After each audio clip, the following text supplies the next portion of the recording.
نحمده ونصلي على رسوله الكريم أما بعد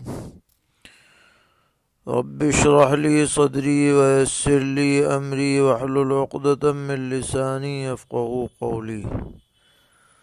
دینی رہنمائی کی مجلس نمبر 347 میں سبھی سامعین کی خدمت میں السلام علیکم ورحمۃ اللہ وبرکاتہ عرض ہے۔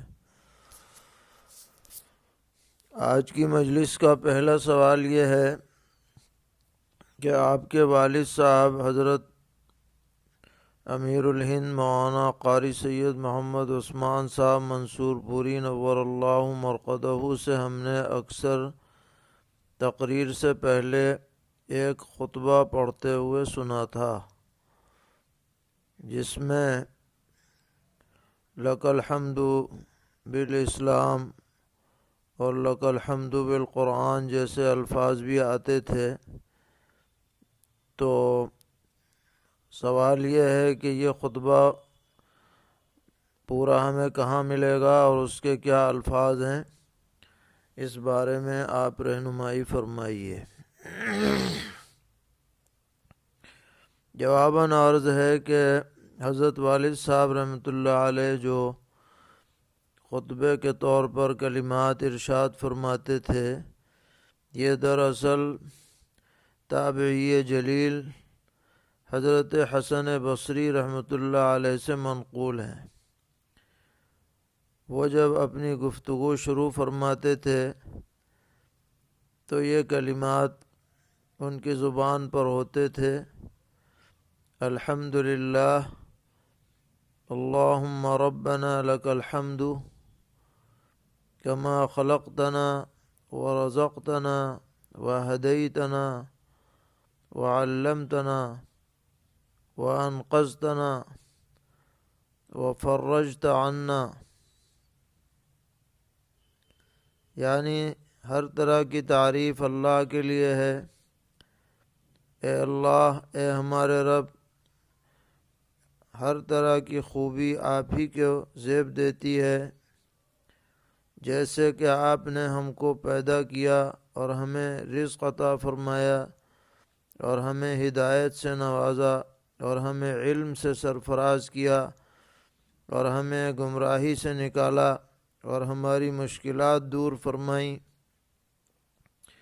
اس کے بعد آگے الفاظ ہیں: لک الحمد بالاسلام ولک الحمد بالقرآن ولک الحمد بالاہل والمال والمعافات۔ آپ ہی کا شکر ہے اسلام کی بنیاد پر، اور آپ ہی کے لیے ذرہ نوازی ہے قرآن کریم کے ذریعے، اور آپ ہی کی تعریف ہے گھر بار اور مال اور عافیت کے ذریعے۔ یعنی یہ سب چیزیں آپ نے ہمیں عطا فرمائی ہیں، اس پر ہم آپ کا شکر بجا لاتے ہیں۔ کبت عدونا وبسطت رزقنا واظہرت امننا وجمعت فرقتنا واحسنت معاناتنا۔ آپ نے ہمارے دشمن کو ذلیل کیا، ہمارے لیے روزی کے دروازے کھول دیے، ہمیں امن و امان عطا فرمایا، ہماری بکھری ہوئی زندگی کو جمع کر دیا، پریشانیوں کو اچھائی سے بدل دیا۔ تو اس طرح کے کلمات ہیں۔ اسی میں یہ بھی ہے کہ لک الحمد بکل نعمت انعمت بها علینا فی قدیم و حدیث۔ آپ کا شکر ہے ہر اس احسان پر جو آپ نے ہم پر فرمایا، قدیم زمانے میں یا بعد میں، او سرا او علانیتا او خاصتا او عامتا، یا آپ نے خفیہ طور پر ہم پر احسان فرمایا یا برسر عام فرمایا یا خصوصی طور پر فرمایا یا عمومی طور پر فرمایا۔ اور وَلَكَ الْحَمْدُ حَتَّى تَرْضَى وَلَكَ الْحَمْدُ إِذَا رَضِيتَ۔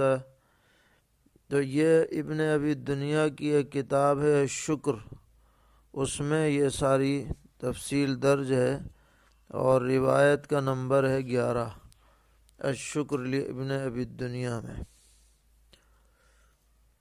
اگلا سوال ہے کہ کیا نبی اکرم صلی اللہ تعالیٰ علیہ وسلم نے بانجھ عورت سے نکاح کرنے کو منع فرمایا ہے؟ کیا حدیث میں ایسا کوئی ثبوت ملتا ہے؟ جواباً عرض ہے کہ اگر پہلے سے معلوم ہو جائے کہ یہ عورت بانجھ ہے تو اس سے نکاح نہ کرنا چاہیے، کیونکہ نکاح کا مقصد صرف شہوت رانی نہیں ہے بلکہ طلب اولاد بھی ہے، اور یہ مقصد اس سے حاصل نہ ہو سکے گا۔ لیکن اگر کسی مصلحت سے ایسی عورت سے نکاح کر لیا جائے تو ناجائز بھی نہیں ہے، مصلحت جیسی ہو اس پر عمل کیا جائے۔ ابو داؤد شریف میں روایت ہے کہ ایک شخص نے پیغمبر علیہ السلام کی خدمت میں آ کر عرض کیا کہ ایک عورت ہے جو اچھے خاندان والی ہے اور خوبصورت بھی ہے، بس یہ ہے کہ اس کے ہاں اولاد نہیں ہوتی، تو میں اس سے شادی کرنا چاہتا ہوں، تو آپ نے منع فرما دیا۔ پھر اس نے دوبارہ آ کے پوچھا تو پھر آپ نے منع فرما دیا۔ پھر تیسری مرتبہ جب وہ آیا اور پھر اس نے سوال کیا تو آپ نے فرمایا تزوجوا الودود الولود فإنی مکاثر بکم الامم، ایسی عورتوں سے شادی کرو جو بہت محبت کرنے والی اور بہت بچہ جننے والی ہو، اس لیے کہ میں قیامت کے دن تمہارے ذریعے سے اپنی امت کی کثرت پر فخر کروں گا۔ تو اس سے یہ معلوم ہوتا ہے کہ اگر پہلے سے اندازہ ہو تو بہتر یہی ہے کہ اولاد جہاں کثرت سے ہونے کی امید ہو وہاں نکاح کیا جائے۔ سوال ہے زید کا حال ہی میں پتھری کا آپریشن ہوا ہے جس کی وجہ سے اسے سجدے سے کھڑے ہوتے وقت نسوں میں بہت کھچاؤ ہوتا ہے، حالانکہ وہ فی نفسی قیام، رکوع اور سجدے پر قادر ہے، تو اس حالت میں وہ بیٹھ کر نماز پڑھ سکتا ہے یا نہیں؟ جواباً عرض ہے کہ اگر کھچاؤ زیادہ ہوتا ہو، تکلیف زیادہ ہوتی ہو تو بیٹھ کر پڑھ سکتا ہے، مگر سجدے کے ساتھ پڑھے، اشارے سے نہ پڑھے، اور اگر زیادہ تکلیف نہ ہو، تحمل کر سکتا ہو تو پھر کھڑے ہو کے پڑھے۔ سوال ہے اشراق اور اوابین اور تہجد میں 4 رکعت ایک سلام سے پڑھنا اور اس کو معمول بنانا کیسا ہے؟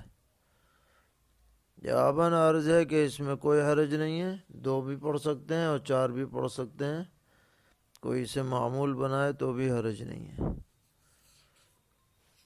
سوال ہے کہ ہم سفر میں گئے ہوئے تھے اور وہاں نمازیں قضا ہو گئیں، تو گھر واپسی کے بعد ان نمازوں کو کیسے پڑھا جائے، 2 پڑھیں یا 4؟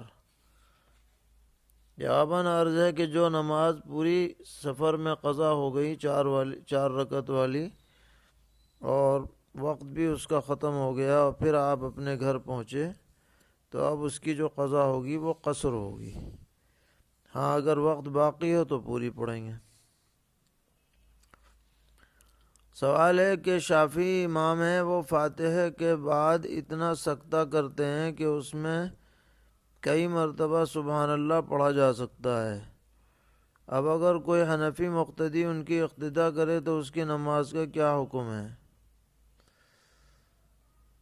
جواباً عرض ہے کہ بے شک احناف کے نزدیک یہ سکتہ طویلہ صحیح نہیں ہے، لیکن شوافع وغیرہ کے نزدیک چونکہ درست ہے اور یہ ایک اجتہادی مسئلہ بھی ہے، اس لیے اگر کوئی حنفی شافعی کی اقتداء میں نماز پڑھے گا تو اس کی نماز فاسد نہیں ہوگی، لیکن حنفی اگر خود اپنی نماز پڑھ رہا ہو اور اس میں ایسا عمل کر دے تو اس کی وجہ سے فساد کا اور کراہت کا حکم ہوگا۔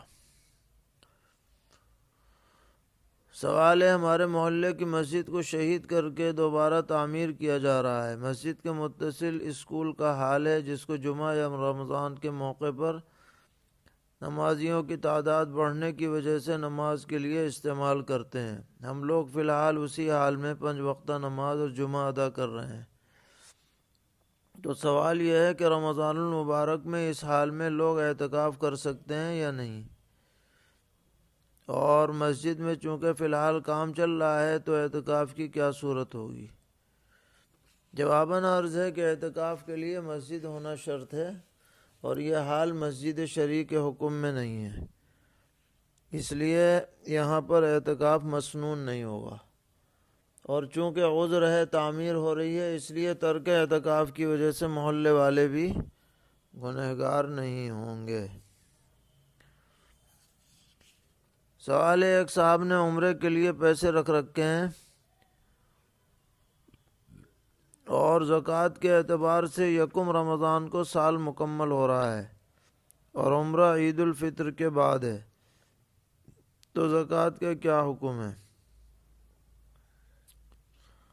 جواباً عرض ہے کہ جو رقم بعینہ موجود ہے، ابھی خرچ نہیں ہوئی ہے، اور یکم رمضان کو وہ آپ کے قبضے میں ہے، تو اس پر تو زکوٰۃ واجب ہوگی، لیکن اگر اس رقم سے ٹکٹ وغیرہ خرید لیے گئے ہیں تو پھر اس پر زکوٰۃ واجب نہیں ہوگی۔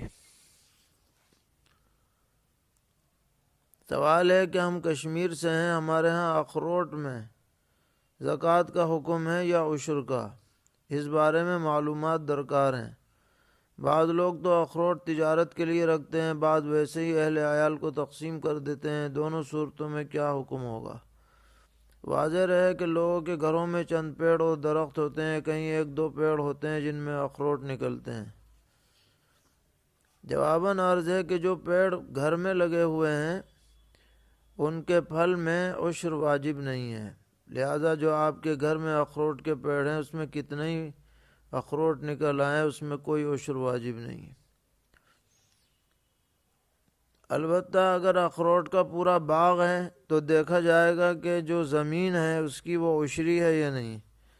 اگر عشری زمین ہے، عشری زمین کا مطلب یہ ہے کہ اسلامی حکومت کے زمانے سے مسلسل وہ مسلمانوں کی ملکیت میں رہی ہو، تو اس پر عشر واجب ہوگا، یعنی اگر وہ قدرتی پانی سے سیراب ہوتی ہے تو 10واں حصہ، اور اگر ٹیوب ویل وغیرہ سے ہے تو 20واں حصہ فقراء میں تقسیم کیا جائے گا۔ اور جو اخروٹ ابھی رکھے ہوئے ہیں چاہے تجارت ہی کے لیے رکھے ہوئے ہیں اس میں بھی کوئی چیز واجب نہیں ہے، کیونکہ یہ پیداوار ہے، اور پیداوار میں جب تک بیچا خریدا نہ جائے اس میں زکوٰۃ کا حکم نہیں ہوتا ہے۔ اسی طرح جو دو چار پیڑ گھر میں لگے رہتے ہیں اس میں بھی عشر واجب نہیں ہے۔ سوال ہے کہ ایک شخص نے عمرے کی صحیح کے بعد حلق سے پہلے دوسرے عمرے کی نیت کر لی، پھر دوسرے عمرے کا لفظ کر دیا یعنی توڑ دیا، تو جمع بین الاحرامین اور لفظ دونوں کے علیحدہ علیحدہ دم لازم ہوں گے یا صرف ایک؟ جواباً عرض ہے کہ اس پر 2 دم لازم ہوں گے، اور اسے چاہیے تھا کہ اولاً تو دوسرے عمرے کی نیت نہ کرتا، اور اگر کر لیا تھا تو اب لفظ نہ کرتا بلکہ دوسرا عمرہ کر کے حلق کراتے، تو یہ حلق دونوں عمروں کی طرف سے ہو جاتا اور اس پر صرف 1 دم لازم ہوتا جمع کا، لیکن اب 2 دم لازم ہو جائیں گے کیونکہ اس نے جمع کے ساتھ لفظ بھی کیا ہے۔ سوال ہے کہ ایک شخص نے اپنی ہونے والی بیوی کو 50,000 روپے بھیجے اور کہا کہ یہ تمہارا مہر ہے، اور پھر کاروبار کے لیے سعودیہ چلا گیا، 1 سال بعد آ کر نکاح کیا، تو کیا دوبارہ مہر دینا ہوگا یا وہ 50,000 ایڈوانس رقمی مہر شمار کر لیے جائیں گے؟ جواباً عرض ہے کہ جب مہر کہہ کر کے اسے دیا گیا ہے تو یہی رقم مہر شمار ہوگی، دوبارہ دینے کی ضرورت نہیں ہے۔ سوال ہے کہ اگر کوئی شخص طلاق کی نیت سے کوئی عمل کرے یا بیوی کو مارے یا گھر سے باہر نکال دے لیکن زبان سے کوئی لفظ نہ کہے تو کیا اس کی بیوی پر طلاق واقع ہو جائے گی؟ جواباً عرض ہے کہ محض مارنے سے یا گھر سے نکالنے سے یا ایسا کوئی عمل کرنے سے طلاق واقع نہیں ہوتی، زبان سے کہنا ضروری ہے۔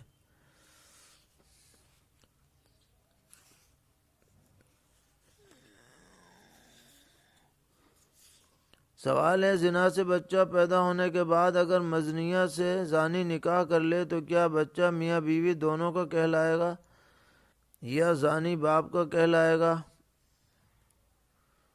جواباً عرض ہے کہ جو بچہ زنا سے پیدا ہوا ہے تو چاہے باپ بعد میں زانی مزنیہ سے نکاح بھی کر لے، پھر بھی اس بچے کی نسبت باپ کی طرف نہیں ہوگی بلکہ ماں کی طرف ہوگی۔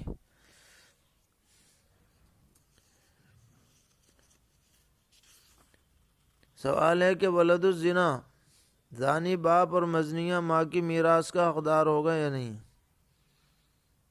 جواباً عرض ہے کہ وہ باپ کا تو وارث نہ ہوگا لیکن ماں کا وارث ہوگا، اور ماں اس کی وارث ہوگی۔ سوال ہے کہ میری عطر کی دکان ہے، میں نے کاروبار بڑھانے کے لیے ایک آفر رکھی ہے کہ جو گاہک 300 روپے کا عطر خریدتا ہے وہ اس آفر میں شامل ہو جاتا ہے۔ جب اس طرح تقریباً 2000 لوگ 300 روپے کی خریداری کر لیں گے تو ان میں قرآن اندازی کی جائے گی اور ایک شخص کو عمرے پر بھیجا جائے گا۔ واضح ہو کہ عطر کی قیمت آفر سے پہلے بھی 300 روپے تھی اور آفر کے بعد بھی وہی ہے، قیمت میں کوئی اضافہ نہیں ہے اور اس کی کوالٹی بھی ایک ہی ہے، اور گاہک سے قرآن اندازی یا عمرے کے نام پر کوئی اضافی رقم نہیں لی جا رہی۔ تو یہ معاملہ درست ہے یا نہیں؟ اور جس کا نام نکل جائے اس کے لیے عمرے کو جانا صحیح ہے یا نہیں؟ جواباً عرض ہے کہ اگر عطر کی قیمت معروف ہو، یعنی جتنے میں عام طور پر عطر ملتا ہے مارکیٹ میں وہی قیمت ہو، اور اس کی کوالٹی بھی ناقص نہ ہو، اور جو لوگ عطر خرید رہے ہیں ان کا اصل منشا عمرہ نہ ہو بلکہ عطر ہی ہو، تو فی نفسی ہی یہ معاملہ درست ہوگا، اور اسے جو آپ عمرے کو بھیجیں گے یہ آپ کی طرف سے ہدیہ کہلائے گا۔